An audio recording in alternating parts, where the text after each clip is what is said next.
Hello guys, कैसे हैं आप सब लोग। उम्मीद करता हूँ सब लोग बढ़िया होंगे। दोस्तों, आज मैं बताने वाला हूँ कि मुस्लिमों में उत्तराधिकारी किस तरीके से चुना जाता है, यानी कि अगर कोई संपत्ति है उसका बंटवारा कैसे किया जाता है।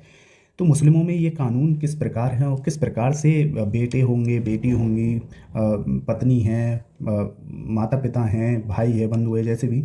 तो उन सब के क्या क्या अधिकार हैं उस प्रॉपर्टी पर, वो किस तरीके से राइट क्लेम कर सकते हैं और किन किन बातों को ध्यान रखा जाना चाहिए। ठीक है, तो ये सब चीज़ें जो है मैं इस वीडियो में कवर करूँगा। ठीक है, तो इसमें हम ये भी देखेंगे कि कितना परसेंट जो है बेटी को दिया जाएगा। कि ये हिंदू सक्सेशन एक्ट मुस्लिम सक्सेशन एक्ट से बिल्कुल अलग है। ठीक है, यानी हिंदुओं में विल भी होती है। ठीक है, पूरी 100% विल भी कर सकता है, यानी कि वसीयत जो है उत्तराधिकारी चुन सकता है विल के माध्यम से। लेकिन मुसलमानों में विल जैसा कॉन्सेप्ट है, लेकिन वो एक लिमिटेड है।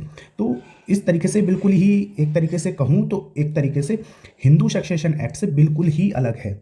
कौन सा? मुस्लिम सक्सेशन एक्ट। यानी कि मुस्लिमों में जो संपत्ति का बंटवारा होता है वो हिंदुओं हिंदू संपत्ति से बिल्कुल अलग होता है। ठीक है, जैसे हिंदुओं में होता है संपत्ति का, उससे बिल्कुल अलग होता है। तो वो चीज़ हम इसमें डिस्कशन करेंगे। तो चैनल को सब्सक्राइब जरूर कीजिएगा, वीडियो को लाइक जरूर कीजिएगा। अगर वीडियो पसंद आए तो मैं अपना इंट्रोडक्शन दे देता हूँ। ठीक है, तो I am advocate Abid Mirza, LLB PG diploma in business and company loss from Aligarh Muslim university. Okay, चलिए आगे बढ़ते हैं। तो चलिए मैं शुरू करता हूँ, लेकिन शुरू करने से पहले आपको बता दूं कि मैं आपको ये पूरा कॉन्सेप्ट एक PPT के माध्यम से समझाने वाला हूँ। ठीक है, तो मुस्लिम उत्तराधिकारी कानून। Okay, so just wait a minute. Okay, तो मुस्लिम उत्तराधिकारी कानून यानी कि मुस्लिम इनहेरिटेंस लॉ। तो मुस्लिम उत्तराधिकारी कानून शरिया के नियमों पर आधारित होता है। तो मुसलमानों में एक लॉ है 1937 का लॉ, यानी मुस्लिम पर्सनल लॉ शरिया एप्लीकेशन एक्ट 1937 का लागू है। इसी के तहत उत्तराधिकारी भी जो है चुना जाता है। इसी लॉ के तहत, इसी लॉ से जो है मुस्लिम सक्सेशन एक्ट जो है वो कहा जाए तो उसको लागू किया जाता है। मतलब मुस्लिम उत्तराधिकारी कानून में जो भी चीज़ें फॉलोअप होंगी वो इसके थ्रू फॉलोअप होंगी। ठीक है, शरिया कानून के तहत। ठीक है, तो ये 1937 में ये एक्ट बना था और जिसके तहत जो है मुस्लिम सक्सेशन एक्ट के तहत ये चीज़ें लागू होती हैं। तो दोस्तों, वारिसों में मैं आपको बता दूं तो वारिस होते हैं 3 प्रकार के। ठीक है, पहले होते हैं शेयरर्स। ठीक है, इंग्लिश में इसे शेयरर्स बोला जाता है और अरबी में इसे बोला जाता है फर्जदार। ठीक है, यानी कि करीबी वारिस। मान लीजिए कि पति हैं तो उसकी पत्नी हो गई, पति खुद हो गया, बेटा, बेटी, माँ, पिता। ठीक है, तो ये कौन से होते हैं? करीबी वारिस। यानी कि अगर संपत्ति पर जिसका ज़्यादा राइट बनेगा वो ये लोग होंगे, यानी कि क्लास 1 के एयर्स। अगर मैं इसे हिंदू सक्सेशन एक्ट के तहत देखूं तो वहाँ पे क्लासेस डिवाइडेड है। इसी तरीके से मुस्लिम में भी क्लासेस डिवाइडेड है। ठीक है, लेकिन इन्हें नाम अलग अलग तरीके से बोला जाता है, यानी कि फर्जदार इसमें बोला जाता है और हिंदुओं में जो है class 1 years, class 2 years, class 3 years के तहत बोला जाता है। तो इसमें ये क्लास 1 ईयर्स आ जाते हैं। ईयर्स में ये बोल रहा हूँ कि HEIRS ईयर्स। ठीक है, यानी कि वारिस। आई होप आपको ये समझ में आ गया होगा। चलिए बढ़ते हैं दूसरे की तरफ, यानी कि क्लास 2 के एयर्स की तरफ। तो ये एक बार आप नज़र मान लीजिएगा कि करीबी वारिस कौन कौन से होते हैं। तो पति, पत्नी, बेटा, बेटी, माँ, पिता, दादा, दादी, ये जो है क्लास 1 के एयर्स आते हैं। ठीक, अब दूसरा जो आता है हमारा वो आता है असबा। ठीक है, यानी बची हुई संपत्ति पाने वाले। अब मान लीजिए कि क्लास 1 एयर्स में हमारे इनमें से कोई भी नहीं बचा। अब संपत्ति है, वो संपत्ति किसके पास जाएगी? तो यानी कि असबा, यानी कि क्लास 2 एयर्स के पास जाएगी। ठीक है, क्लास 2। तो उसको क्या बोलते हैं? असबा बोलते हैं, रेसिड्यूरीज। ठीक है, यानी कि बची हुई संपत्ति है किसके पास जाएगा? बेटे, यानी बेटे, ग्रैंडसन, भाई, चचा। यहाँ पे क्लास 2 जो एयर्स है वो कौन है? असबा, यानी कि रेसिड्यूरी, यानी बची हुई संपत्ति पाने वाले। मान लीजिए क्लास 1 एयर्स में कोई भी नहीं है, तो फिर किस तरीके से किस तरीके से उत्तराधिकारी चुना जाएगा? मान लीजिए क्लास एयर में कोई नहीं है तो किस तरीके से चुना जाएगा? तो पहला जो आता है बेटे, पोते, भाई या चचा। ठीक है, ये क्लास 2 एयर्स के वारिस होंगे। ठीक है, अगर उनमें से कोई नहीं है। लेकिन मुस्लिम उत्तराधिकारी एक्ट है उसमें क्लास 1 और क्लास 2 में भी जो है संपत्ति का बंटवारा होता है। ये नहीं है कि मतलब अगर मान लीजिए कि एक हस्बैंड वाइफ है, उनके बेटे बेटी हैं, ठीक है, तो उनकी संपत्ति सिर्फ उन्हें ही दी जाएगी अगर वो जिंदा होंगे। नहीं, ऐसा नहीं है। उसमें संपत्ति उन्हें भी दी जाएगी और क्लास 2 एयर्स को भी दी जाएगी। वो किस तरीके से होगी वो हम आगे बात करेंगे। बस आप पहले ये जानिए, क्लास 1 एयर्स हो गए, क्लास 2 एयर्स हो गए। अब क्लास 3 एयर्स की बात। अब बात करते हैं क्लास 3 एयर्स की, यानी कि दूर के रिश्तेदार। इसको बोलेंगे डिस्टेंस रिलेटिव या जवाल अरहम। ओके, तो अगर पहले 2 श्रेणियों में से कोई भी वारिस नहीं है तो संपत्ति दूर के रिश्तेदारों को मिलती है। जैसे कि मान लीजिए भतीजा है, भांजा है, मौसी है, तो इनको मिल जाएगी। ओके, तो क्लास 1 और क्लास 2 में किस तरीके से संपत्ति का बंटवारा होता है वो हम देखते हैं मुस्लिम उत्तराधिकारी नियमों के तहत। तो यहाँ पे आप देख सकते हैं मुस्लिम उत्तराधिकार में संपत्ति का बंटवारा किस तरीके से है। तो पुरुषों को महिलाओं से 2 गुना हिस्सा मिलता है, ये बात मान लीजिए। ठीक है, मुस्लिम उत्तराधिकारी नियमों के तहत पुरुषों को महिलाओं से दुगना हिस्सा मिलता है। इसका कारण ये माना जाता है कि इस्लाम में पुरुषों की फाइनेंशियल रेस्पॉन्सिबिलिटी अधिक होती है, ठीक है, जैसे कि पति और पत्नी, बच्चों और माता पिता का खर्च उठाना, इसीलिए उनको दोगुना हिस्सा दिया गया। अब पति पत्नी का हिस्सा कैसे निर्धारित होता है वो देखते हैं। यदि पत्नी के कोई संतान है तो उसे 1/8, ठीक है, यानी कि 12.5% संपत्ति मिलेगी। इसको दोस्तों एक एग्जाम्पल के थ्रू एकदम ईजी भाषा में भी मैं आपको एंड में समझा दूंगा, लेकिन फिलहाल आप ये बस एक थ्योरेटिकल पोर्शन देख लीजिए जिससे आपको एक मोटा मोटा चीज़ें एकदम क्लैरिफाई हो जाए, ठीक है। पहले आप थोड़ा सा मोटा मोटा देखिए, फिर आपको जो है एकदम बारीकी तरीके से सारी चीज़ें समझ में आएंगी। तो यदि पत्नी के कोई संतान नहीं है तो उसे 1/4 यानी कि 25% हिस्सा मिलेगा। यदि पति की मृत्यु हो जाए तो उसकी संतान हो तो पत्नी को 1/4 यानी 25% हिस्सा मिलेगा। पति की मृत्यु हो जाए, कोई संतान ना हो तो पत्नी को 1/2 हिस्सा मिलेगा यानी कि 50%। अब ये किस तरीके से है,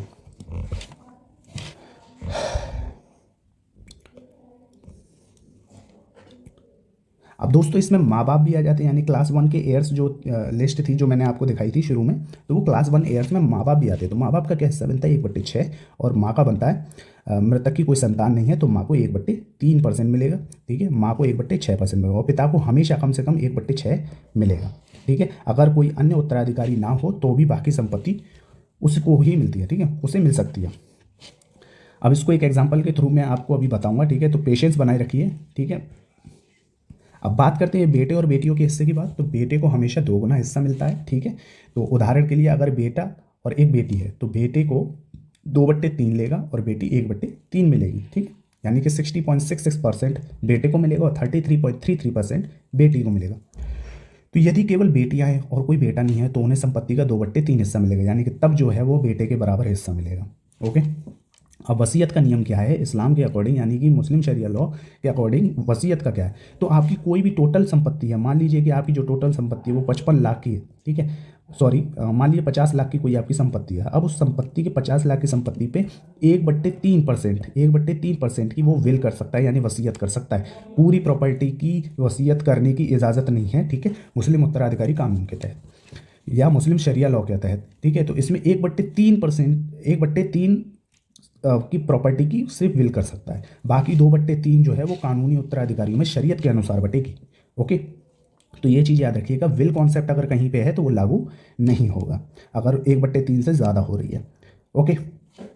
लेकिन इसमें एक कॉन्सेप्ट ये आ जाता है कि अगर उत्तराधिकारी लीगल एयर अगर उसमें एग्री कर जाते हैं, यानी कि सबके साइन उसमें हो जाते हैं, ठीक है, अगर 1/3 नहीं है, मान लीजिए कि कोई एक बुजुर्ग है अपने बेटे की, अगर एक बेटे को संपत्ति देना चाहते हैं, ठीक है, वो बहुत गरीब है इसलिए, बाकी सबकी कंडीशन बढ़िया तरीके से, लेकिन एक कमज़ोर है, लेकिन बाकी जितने भी भाई हैं वो सोच रहे हैं कि चलो इसको मिल जाए, इसकी भी कुछ लाइफ बन जाएगी। अब उन्होंने सोचा कि ये संपत्ति मैं उसके नाम कर दूँ, तो उन्होंने विल बनाई।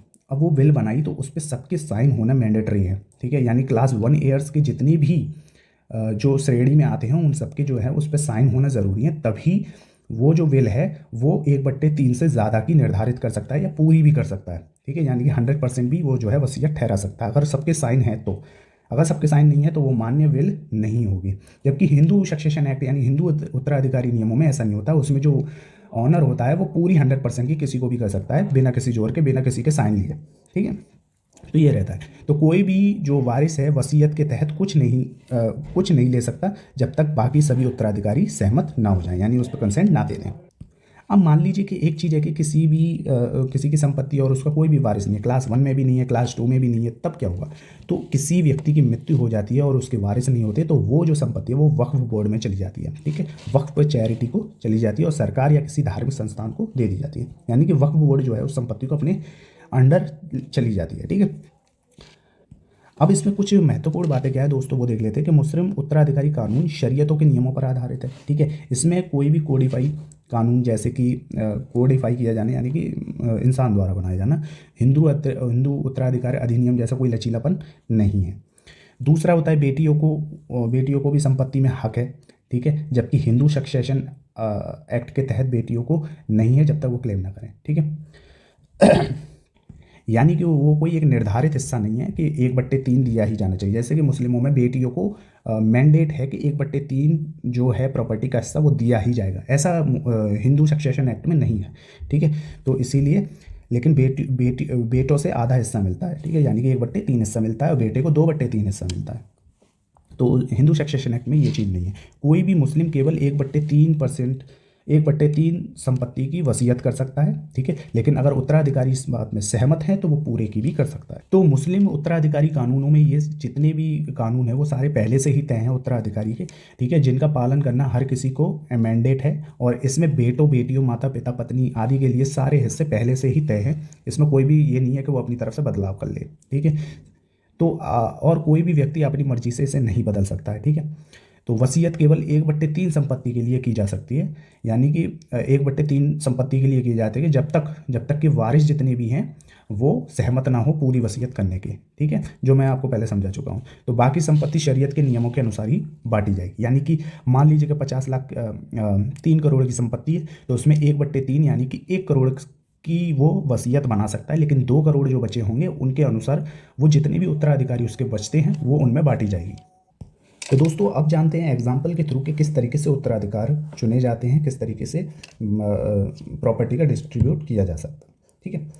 तो देखिए, तो दोस्तों आप जानते हैं एग्जाम्पल के थ्रू कि किस तरीके से मुस्लिम उत्तराधिकारी कानून के तहत ये जो प्रॉपर्टी का डिस्ट्रीब्यूशन है वो किस तरीके से किया जाता है। ओके, तो जैसे कि मैंने पहले कहा था कि एक एग्जाम्पल के थ्रू मैं आपको पूरी चीज़ क्लियर कर दूंगा। यहाँ पे आपको एक एक पॉइंट समझ में आ जाएगा। इस एग्जाम्पल को गौर से देखिएगा। मान लीजिए कि एक मालिक अली करके एक नाम के व्यक्ति हैं, उनकी हो जाती है मृत्यु, डेथ हो जाती है। अब उनके पीछे उत्तराधिकारी कौन है, ठीक है। मान लीजिए कि मालिक अली हैं, ठीक है, व्यक्ति हैं, उनकी एक पत्नी है, एक बेटा एक बेटी है और माता पिता हैं। तो अब उनकी मान लीजिए कि टोटल संपत्ति है 60 लाख। अब 60 लाख नहीं, आप मान लीजिए कि 90 लाख उनकी टोटल संपत्ति है, ठीक है। तो अगर मान लीजिए कि एक स्पेसिफिक पत्नी हो गई, बेटा बेटी हो गई या माता पिता हो गए, इनके लिए अगर उसे वसीयत क्रिएट करनी है तो इसका 1/3 की वसीयत वो क्रिएट कर सकता है। यानी कि 90 का 1/3 कितना हुआ, 3 3 का 9, यानी कि 30 लाख। तो 30 लाख की वो जो है वो वसीयत कर सकते हैं किन्हीं के भी नाम, यानी कि पत्नी के नाम, बेटा बेटी के या माता पिता के नाम, ठीक है। तो इस तरीके से वो कर देंगे। अब 90 में से मैंने 30 घटा दिया कि मान लीजिए वो उन्होंने विल कर दी अपनी किसी बेटी के नाम, ठीक है, एक बेटी के नाम उन्होंने जो है वो कर दिया या एक बेटे के नाम कर दिया। अब बचे कितने, 60 लाख, ठीक है। अब वो 60 लाख जो बचे हैं तो 60 लाख में से जो है उसको संपत्ति के शरीयत के अनुसार संपत्ति को बांटते कि किस तरीके से बांटी जाएगी। तो अब दोस्तों उन पे 60 लाख की संपत्ति है। अब 60 लाख की कैसे मानेंगे, तो पहला कदम उनका क्या है, ठीक है। तो 60 लाख की संपत्ति है, अगर वो मृत्यु हो गई है तो सबसे पहले अगर कोई कर्ज है तो वो चुकाया जाएगा। ये शरिया के तहत बता रहा हूँ, ठीक है। संपत्ति का बंटवारा कैसे हो वो भी है। तो दफन और अंतिम संस्कार का खर्च है तो वो भी उसी में से कर दिया जाएगा जो भी होगा। यदि कोई वसीयत है तो वह अधिकतम 1/3 दी जा सकती है। जैसे मैंने बताई थी कि अगर 90 लाख है तो 1/3 यानी कि 30 लाख रुपए मैंने वसीयत में निकाल दी, बचे कितने, 60 लाख, ठीक है। तो इन सबका जो खर्चा आया टोटल, मान लीजिए कि कर्ज है तो कर्ज मैंने चुका दिया और दफन अंतिम संस्कार का खर्च हो गया, तो ये टोटल जो है मेरी जो इसका एक्सपेंसेस बैठा, यानी कि उसका खर्चा बैठा, मान लीजिए 5 लाख रुपए बैठा। 60 लाख की संपत्ति थी, उसमें से 5 लाख मैंने माइनस किया, बचा कितना, 55,000। अब वो 55,000 जो है वो उत्तराधिकारियों में कैसे बांटा जाएगा। तो ये बात तो हो गई कि शरिया के कुछ नियम हैं, तो शरिया के तहत ये 2 नियम तो उसको फॉलो करने पड़ेंगे, ठीक है। तो अब मान लीजिए 55 लाख की बात आती है कि 55 लाख कैसे बांटेंगे। अब दोस्तों इसमें दूसरा कदम क्या है कि विल तो बना दी थी, विल हो गई, उसके एक्सपेंसेस हो गए, उसके जो भी कर्जे थे वो चुक गए, ठीक है। बचे कितने, उसमें 55 लाख बचे थे ना। अब वो 55 लाख कैसे बटेंगे, तो सबसे पहले आता है पत्नी का हिस्सा। पत्नी का हिस्सा कैसे बढ़ता है, 1/8, ठीक है। अगर उसकी संतान है, ठीक है, अगर उसकी संतान है तो 1/8, अगर संतान नहीं है तो 1/4, ठीक है। तो अगर इसकी संतान है, मान लीजिए, ठीक है, बेटा बेटी, तो उसकी संतान है, संतान है तो पत्नी को कितने, 1/8, यानी कि 55 लाख का 1/8 कितना हुआ, 6,87,500, यानी 6,87,500 जो है वो पत्नी को दिया जाएगा, ठीक है। इतना हिस्सा हो गया। अब माँ और पिता को 1/6 हिस्सा मिलेगा, ठीक है। तो 55 लाख का 1/6 कितना हुआ, 9,16,000, और पिता का हिस्सा कितना हुआ, ठीक है, पिता का भी कितना हुआ, 1 सेकेंड, तो पिता का भी कितना हुआ, 9,16,667। तो ये दोनों हिस्से जो हैं वो किसको चले जाएंगे, माता पिता को। 1/8 हिस्सा यानी कि अभी जो मैंने बताया था 6,87,500, ठीक है। तो ये वाला हिस्सा, ये वाला हिस्सा, ये वाला हिस्सा, ये हो गया किसको, पत्नी को, माँ को और बाप को। ये मैंडेट है देना, ठीक है। ये नहीं है कि वो किसी एक को, ये 55 लाख में से डिस्ट्रीब्यूट हो रहा है, ठीक है। अगर इसमें से एक भी क्लेम करता है कोर्ट में जाके तो उसको ये हिस्सा देना पड़ेगा। ओके, चलिए आगे बढ़ते हैं। तो अब बेटी और बेटी आ गए, ठीक है। तो बची हुई संपत्ति बेटी और बेटी में 2:1 के अनुपात में बांटी जाएगी। जैसे मैंने शुरू में बताया था कि बेटे को डबल हिस्सा मिलता है बजाय बेटी के, ठीक है। बेटे को क्यों मिलता है, क्योंकि फाइनेंशियल रेस्पॉन्सिबिलिटी उस पर ज़्यादा होती है, ठीक है। तो बची हुई संपत्ति 55 लाख थी, ठीक है। 55 लाख में से पत्नी, माँ और पिता का हिस्सा तीनों को जोड़ के हमने निकाल दिया, यानी कि 6,87,000, 9,16,067, ठीक है, 9,16,667। इन तीनों को जोड़ा, टोटल हो गए 25,20,834। ये मैंने 55 लाख में से माइनस किया, बचा कितना, 29,89,166। अब ये जो संपत्ति है ये किन में बटेगी, ये बटेगी बेटा और बेटी में। अब बेटा बेटी में कैसे बटेगी, 2:1 के अनुपात में। तो अब जैसे कि मैंने बताया था 29,89,166 रुपया बचा, तो इसको बांटा 2/3 यानी कि डबल इसका जो इस 29 लाख रुपए जो है लमसम, ठीक है, तो इसका जो 2/3 हिस्सा है, ठीक है, अगर फ्रैक्शन वैल्यू में अगर हम इसको डिवाइड करें तो यानी कि 19 लाख रुपए वो बेटे को मिलेगा और इसका आधा, ठीक है, यानी कि 19 का आधा कर लेंगे तो कितना, 9,53,000 जो है वो किसको मिलेगा, बेटी को मिलेगा। ओके, यानी मान लीजिए कि 30 लाख है तो 30 लाख में से 20 लाख जो है बेटे को मिलेगा और 10 लाख बेटी को मिलेगा। लेकिन यहाँ पे 29,000 जैसे राशि है तो इसीलिए तो ये आधा हो गया इसका और ये डबल हो गया, तो बेटे बेटी को हो गया, ठीक है। अब हम देखते हैं कि किस तरीके से प्रॉपर्टी का डिस्ट्रीब्यूशन हुआ। पत्नी को कितना मिला था, 6,87,500। माँ को कितना मिला था, 9,16,667। पिता को कितना मिला था, 9,16,667। बेटे को कितना मिला, 19,86,111। बेटी को कितना मिला, 9,53,055। ठीक है, तो इस तरीके से प्रॉपर्टी का डिस्ट्रीब्यूशन हुआ। अब हम यहाँ पे थोड़ा सा टेबल के फॉर्म में देख लेते हैं, ठीक है। उत्तराधिकारी होगा, कितने परसेंट हिस्सा होगा और राशि कितनी हुई, ठीक है। पत्नी को 1/8 मिला, 60 लाख की राशि थी, 60 लाख में से कितना मिला, 6,67,500। माँ को इतना मिला, पिता को इतना मिला, बेटे को इतना मिला, बेटी को इतना मिला। अगर इनमें से कोई नहीं है, ठीक है, तो वो हिस्सा कहाँ जाएगा, वो क्लास सेकंड के एयर्स में चला जाएगा, ठीक है। तो इस तरीके से मुस्लिम उत्तराधिकारी अधिनियम के तहत मुस्लिमों में कानून लागू होता है शरिया लॉ के अकॉर्डिंग, ठीक है। तो आई होप आपको ये पूरी वीडियो समझ में आ गई होगी। एकदम आसान भाषा में दोस्तों मैंने परोसने की कोशिश की है पूरी, ठीक है, शिद्दत से वीडियो बनाने की कोशिश की है। अब अगर इसमें कोई कमी रह गई हो तो माफ़ कीजिएगा। बाकी इसमें कोई भी सवाल हो तो आप वो मुझसे पूछ सकते हैं कमेंट के थ्रू, उसका जवाब जरूर मिलेगा। और चैनल को सब्सक्राइब जरूर कीजिएगा और इस वीडियो को थोड़ा सा लाइक कर दीजिएगा अगर मेहनत पसंद आई है। तो आई होप मिलते हैं अगली वीडियो में, और कोई भी लीगल एडवाइस हो तो I will available for you. Okay, so मिलते हैं अगली वीडियो में, तब तक के लिए सायनारा एंड बाय। जय हिंद, जय भारत।